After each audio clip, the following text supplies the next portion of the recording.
పేతురు రాసిన మొదటి పత్రిక 5వ అధ్యాయం 7వ వచనంలో బంగారం విశ్వాసానికి సాదృశ్యంగా ఉంది.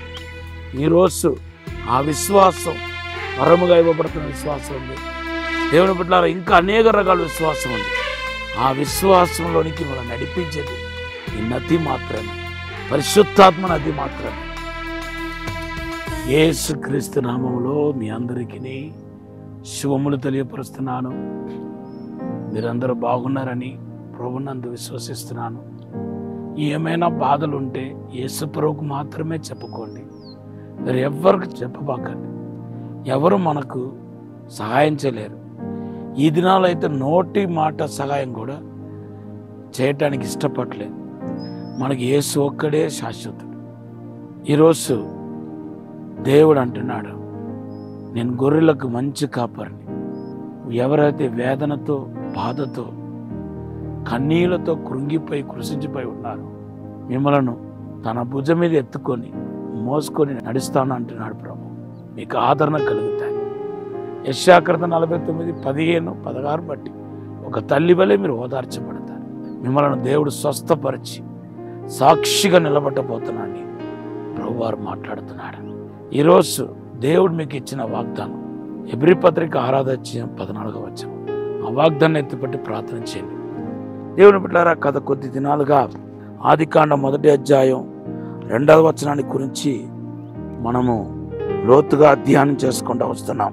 ఈరోజు 2, 10, 11, 12 వచనాలు ఆదామును ఆశీర్వదించడానికి, అభివృద్ధి చేయడానికి దేవుడు ఏం చేస్తాడంటే ఒక పెద్ద నదిని పుట్టించాడు. మీరు ఒక్కసారి ఆలోచించండి.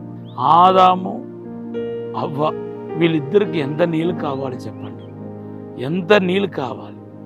ఒక చిన్న బావిని కాదు, లేకపోతే చెరువుని కాదు, ఒక చిన్న నదిని కాదు, ఏకదాటిగా చాలా పెద్ద నదిని, 4 దేశానికి వ్యాపించే పెద్ద నదిని దేవుడు సృష్టించాడంట. అయితే అక్కడ మామూలుగా వాటర్ వెళ్ళట్లేదు. బైబిల్ చెప్తుంది, ఆ నది 4 భాగాలుగా విడిపోయి మొదటి నది ఏమో అవిలా అనే దేశాన్ని నింపుతున్నట్టుగా మనం చూస్తున్నాం. దానికి పైషోను అని పేరు. పైషోను అనే మాట హీబ్రూ వర్డ్ నుండి వచ్చింది.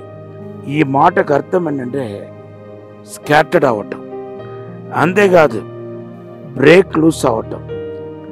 మీన్స్ బ్రేక్ అయిపోయి లూస్ అవ్వటం. దేవుని బిడ్డలారా, స్ప్రింగ్ ఫార్వర్డ్ అని అర్థం. ఇలాగా అనేక అర్థాలు మన పరిశుద్ధ గ్రంథంలో చూస్తున్నాం. సరే, ఇది ఒక వంద అయితే మరొక వంద ఏంటంటే దేవుని బిడ్డలారా, అది బంగారాన్ని పండించినట్టుగా మన పరిశుద్ధ గ్రంథంలో చూస్తున్నాం. నది తీరమున ప్రవహించే నది ఏదైతే ఉందో అది బంగారాన్ని పుట్టించినట్టుగా మన పరిశుద్ధ గ్రంథంలో చూస్తున్నాం. దేవుని బిడ్డలారా, అది అవిలా దేశం అనగా ఇశ్రాయేల్ దేశం అంతా వ్యాపించినట్టుగా మనం చూస్తున్నాం.